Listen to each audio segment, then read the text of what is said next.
Yeah, we're shaking, y'all. I mean, I just want to tap in with the Matrix real quick. I mean, I ain't post a video like this on my page. You feel me? In a hot second. So, what I mean, I just wanted, just to touch on a few topics. I feel like it's necessary that I speak on a few things. I mean, clear up a few narratives that's running around in the Matrix right now. I mean, and so I'm trying to think where to start, but I mean, so a few of y'all know, a lot of people just found out about who I am recently, you feel me? Whether it's the past few months, the past year, predominantly the past 2 years, right? Reason being, obviously, during quarantine, I put out still music. If you know, you know. I mean, it's from that point, it's kind of been takeoff. You know what I mean? From that point, and more people have been becoming aware of me for various reasons, right? But that's only 2 years. It's only 2 years, right? I'm 32. I turned 33 in August. Feel me? So that means there's 31 years of my life that y'all have not been privy to. Feel me? And there's a lot of judgments or conclusions that people are coming to that I feel, number one, that I don't have to clear up because I don't know most of you motherfuckers. And y'all don't know me for real. So I really don't value y'all opinions on my life. Really like that. I've been in these positions where I'm like, the center of attention. I've been here 15 years ago. I was in these kind of scenarios, so this is nothing to me. I can deal with all this shit. Like, you feel me? I be walking around like I'm outside. Like, you feel me? I'm in a BX right now. You feel me? I walk to the store, go buy my Lucy's, like whatever the fuck. I'm outside smoking right on the block. Like, you feel me? Like, I'm not hiding. I'm really living my regular life, and people know it's me. You feel me? Like, I go to the store, people let me know that you know it's you. You feel me? So, it is what it is. But I think it's time for me to give y'all a real more like in-depth, insight into like just who I am, just for people who found out about me. Like I said, not that I care. I don't gotta clear shit up. I don't gotta really do nothing to prove nothing to nobody in my fucking life, period. But I just feel like this is necessary for me to put out into the ethers. You feel me? So exactly. So I don't even know where to start. I would say, I grew up Shadyville, Queens my whole life, like pretty much since I was like first grade, right? I've been living in Shadyville till I was 28, you feel me? And I would say, fast forward, like I guess we could start in high school, you feel me? Like, or whatever. Like growing up young, you feel me? Like growing up elementary school, junior high school, like, I was really, like, I would say in high school, like, I was the kind of kid, I was like one of the cool kids in school as far as, like, I was just like, I was always fun, like, listen, I'm hilarious, like, I'm funny, like, like, comedian level funny, like, that's always cracking jokes, cutting ass, like, that's always, I'm known for that throughout being in school, like, people always used to crack jokes on me when I was in like elementary school because I had dreadlocks and shit. Nobody was used to that shit back then. So, you feel me? So very young, I realized, you gotta get your joke game right. I said that before. So in high school, I was that kind of kid. You feel me? Pulling pranks on my teachers and all that type of shit. But I was a fly dude. I was always fly. Junior high school. Teachers asking me like where I get my outfits and shit like that. So I was really young. I was a fly dude. I had swag. Different shit like that. And then from like childhood to high school, like I was really on my sports shit. Just literally like I didn't start smoking weed till I was 19 because I was really like thinking I was going to the NBA and shit like that. Like that's really what I was. Waking up at 5 in the morning to go to the park, shovel snow, to go put my shots up and shit. You feel me? So, you feel me? So that's the kind of like childhood I had, but I was outside young. Like I was 12 years old, I was outside before most kids my age was outside. I was outside and I was only seeing older people. So I was always outside running around, like going to different parts of the hood that people from my side didn't really go to the back. Or, I mean, if you're from Shadyville, you know what I'm talking about. Like, I'm from Little Jamaica and Shadyville. I mean, people from my side, Little Jamaica, wasn't really running around the back streets like that. I was one of the first people from the front streets running around the back streets, front streets. Like I said, if you're from the hood, you know what I'm talking about, right? So, I mean, that's just the kind of kid I was, you feel me? Whatever. And then, you know, just being a teenager, I'm trying to straddle. I was always good in school, like, you know what I mean? I was always in my books, you feel me? I was always in my books. And but I realized I was smart to the point where I could always slack off and I'll be able to just like get by because I was smart. So like I was never like a straight A student. I was just smart enough to bullshit, and I knew like when it mattered most, I could just, I mean, show up, pass my test or whatever, and I mean, get the grades I needed to, not get my ass with my mom and shit. You feel me? So I mean, that's just really the reality of that time period.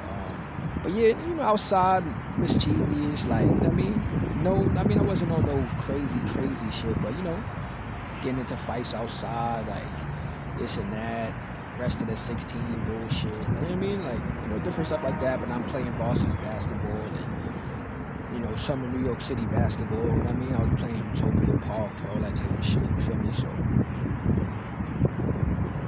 I mean, that's like my high school life. I was really short. Like, I was in 9th grade, I was short. I was like one of the shortest kids in school.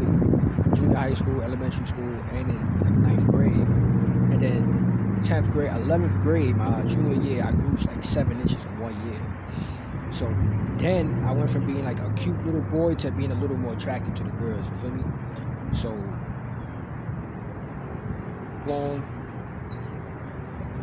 That's when I kind of started finding my swag a little bit. I mean, we started going like Soho, 06, 07. I went to school with a lot of Asians, so a lot of Bape, a lot of, all that Soho shit. And then all the chicken noodle soup shit popped off. So that kind of, my swag kind of was a mixture of like Soho swag, plus like chicken noodle soup, like the whole, uptown with the Nike boots and rocking the pubs or the antiques, like that. That kind of where I developed my fashion swag around that time, you feel me? And,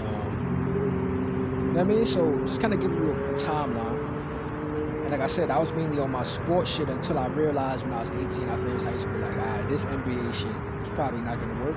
You feel me? So I'm like, I started getting into more of my like hip hop, entertainment, like rap shit. You know what I mean? So yeah, by the time I was 18, me and my boys, like, we started throwing parties in Queens, like, Big Team Cash Wave. If you know, you know. If you don't, ask about it.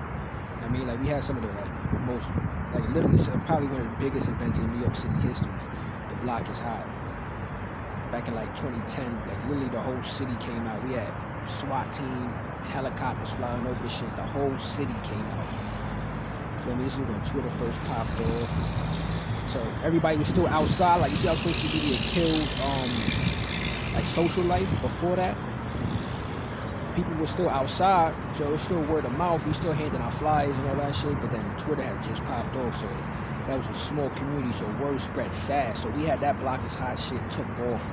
It was one of probably the biggest events in New York City history. We didn't have no music or nothing. We just told the whole city popped up. People from Yonkers was hitting me like, yo, we heard about this shit. We pulling up all the way from Yonkers to Queens. Like, feel me? So we was lit. Parties all the time. We partying 3-4 times and hitting like 6, 7, 8 clubs during the week. You feel me?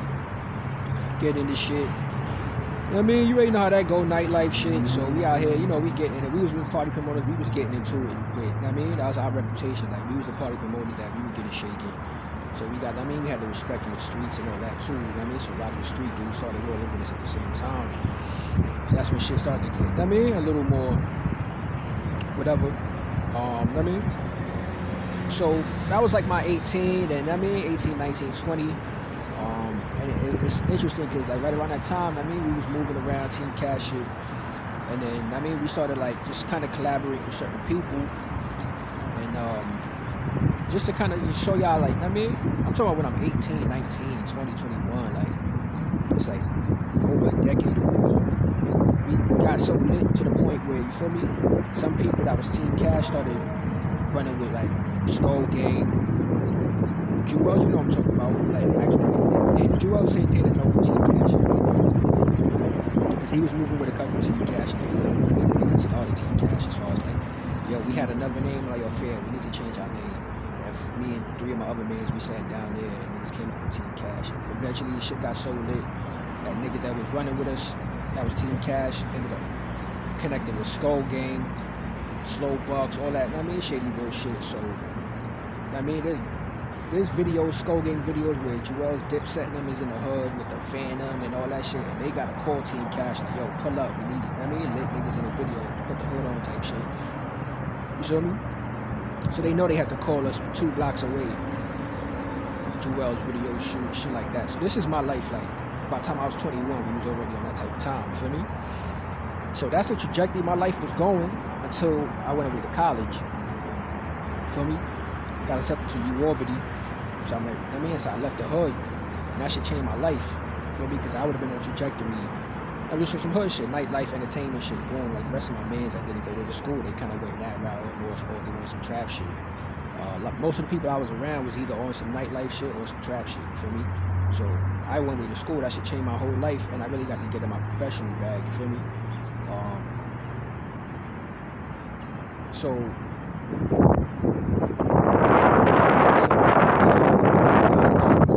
once I was up there, it turned up, went crazy. Again, that's like a whole new era.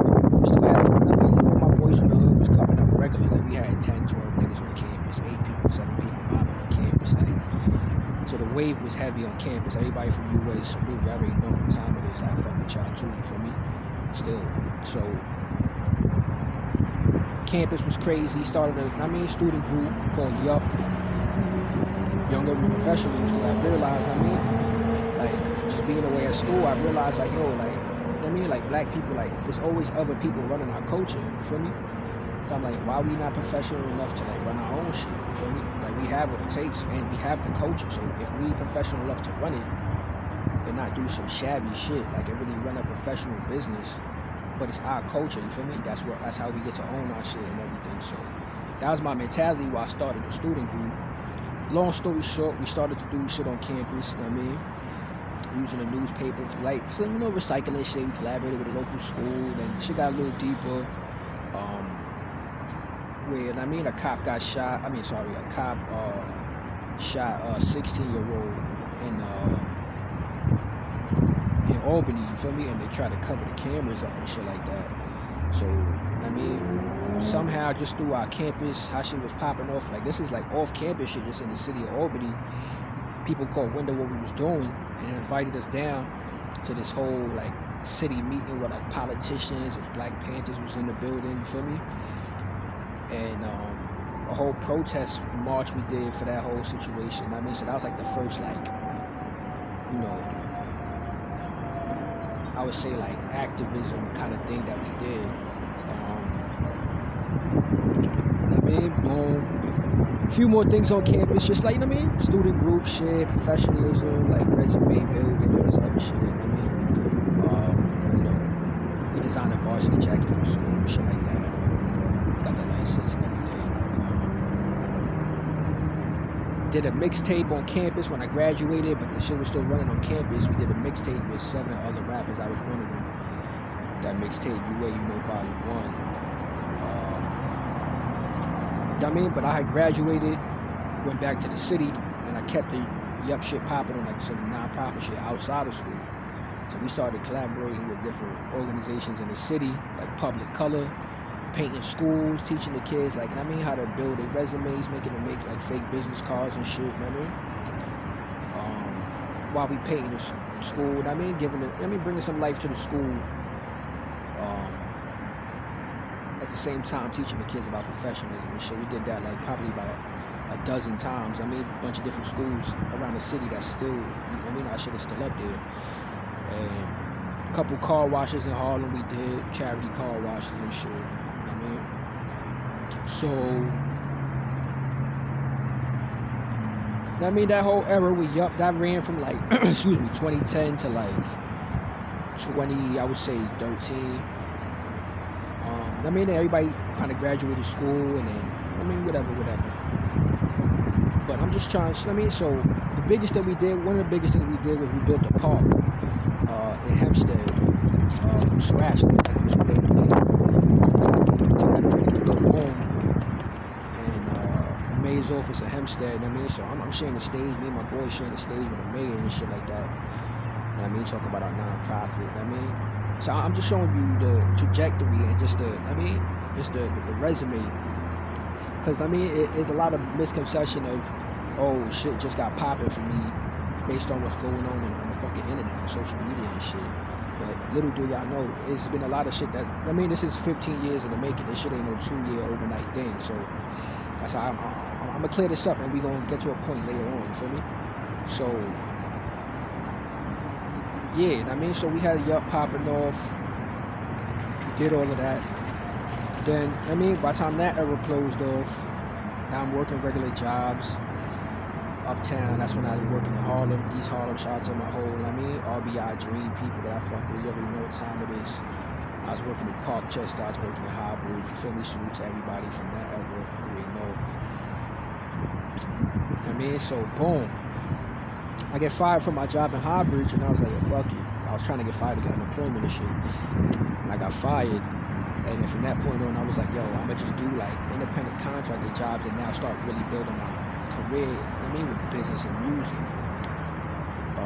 So around that time, let me backtrack a couple more years back, 2013, me and my boy, who started the student group together, I mean, shout out to homie, you already knows, all love.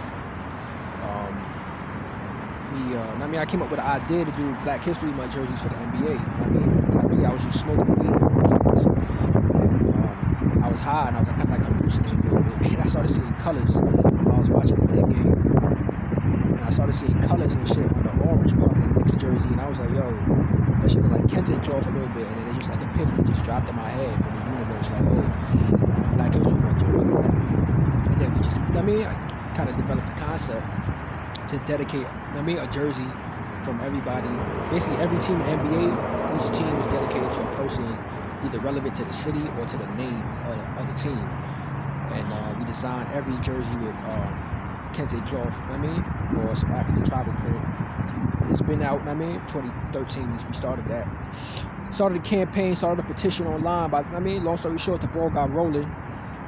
Journalists reach out to us. So now, boom, shit pop off. We got Global Grind article on us. Don Diva did an article on us. Complex magazine. We was on BET website, feel me? All of that. So that was like 2014, 2015. Already we on Global Grind, Don Diva, Complex, BET, right? Feel me? This was 2015. I'm telling you, like, so just look at everything I'm telling you. And all of this is by the time 2015 came around, right? So this is still like 7 years before where we are now, you feel me? So, boom.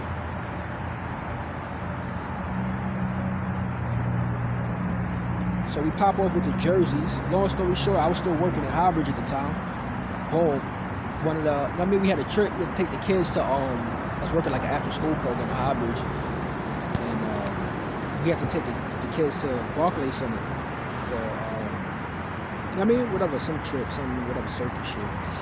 And I walked into Barclays Center, and mind you, these is like 60 kids from the projects, you feel me? And I walk into Barclays Center, and one of the guys, I guess he does like the group sales, he manages tickets and shit. He just came up to me when I walked in, like, yo, fam, what do you do? And I'm looking at him like, what you mean? I'm like, y'all work with kids, like, you said. He was like, nah, he's like, yo, I never seen anybody have the kids under control like this. Mind you, I'm not like yelling at the kids, like, you just know my presence, like, you feel me? Kids know who's who, you feel me? They know who the dominant male figure is, like, they won't respect the other male figures even if they tell them to be quiet, if they know who the real male figure is that they have to respond to, you feel me?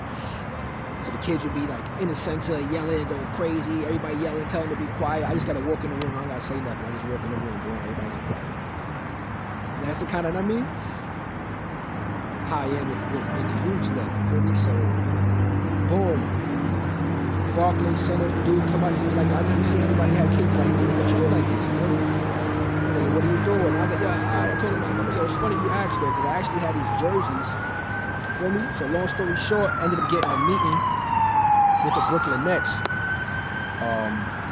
Because of that, got to pitch my jerseys to them. You know what I mean? It didn't go through, but he told us, you know what I mean? It wasn't like a closed door, like we had to make some updates and shit like that.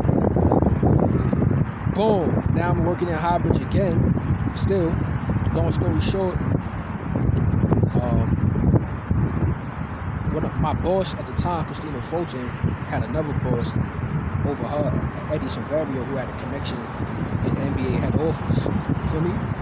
So, long story short, I got plugged in with the league office. Had a couple conversations over the phone. We communicated through email. I mean, long story short, I dropped off 13 prototypes of our jerseys to the NBA league office. And they had our jerseys for like a year and a half, you feel me? So I'm on the phone with league office, like, you feel me?